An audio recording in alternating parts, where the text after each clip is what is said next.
Viewers, இது என்னன்னு சொல்லி பார்க்குறீங்களா? இதுதான் முட்டையோட வெயிலில் காய வச்சுட்டு அதை என்ன செஞ்சுக்கேன் அப்படின்னா மிக்சியில் இந்த மாதிரி அடிச்சிருக்கிறேன்.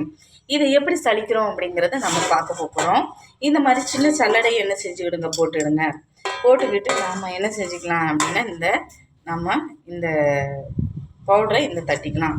தட்டிக்கிட்டு நாம் என்ன செஞ்சுக்கலாம் அப்படின்னா மெதுவாக இந்த மாதிரி நம்ம சல்லடையில் போட்டு நம்ம இந்த மாதிரி எடுத்துக்கிட்டோம் அப்படின்னா அழகான ஒரு கால்சியம் பவுடர் ரெடி ஆயிரும். நல்ல மணமாகவும் இருக்கும். நம்ம இதை தேனில் கூட நம்ம குழப்பி சாப்பிட்டுக்கலாம். அடுத்து என்ன அப்படின்னு சொல்லி பார்த்தோம் அப்படின்னா நம்ம கருப்பட்டி காப்பி போடும்போது அந்த கருப்பட்டி காப்பியில் கூட நம்ம சேர்த்துக்கலாம். பால் சில பேருக்கு கவக்கட்டாக இருக்கும், இருமலாக இருக்கும். அவங்களுக்கு இந்த கால்சியம் நம்ம போட முடியாது. காரணம் என்ன அப்படின்னா அதிகமாக நிறைய பேர் மாட்டுப்பால் என்ன செய்ய மாட்டாங்க, சாப்பிட மாட்டாங்க.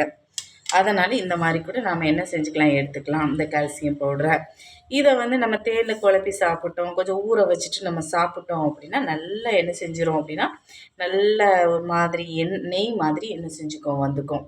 அதுக்கப்புறம் என்ன செஞ்சுக்கணும், அதை நம்ம நாக்கில் என்ன செய்யலாம், நம்ம வச்சுக்கிட்டோம் அப்படின்னா அழகாக என்ன செஞ்சுக்கோம் அப்படின்னா நம்ம சாப்பிட்றதுக்கும் நல்லாயிருக்கும், நல்லா டேஸ்ட்டாகவும் இருக்கும். சரி வியூவர்ஸ், இன்றைக்கி நம்ம கால்சியம் பவுடர் பற்றி பார்த்தோம். இன்னொரு வீடியோ சந்திக்கு வரும் உங்களிடமிருந்து விடைபெறுவது எழிலரசி. நன்றி.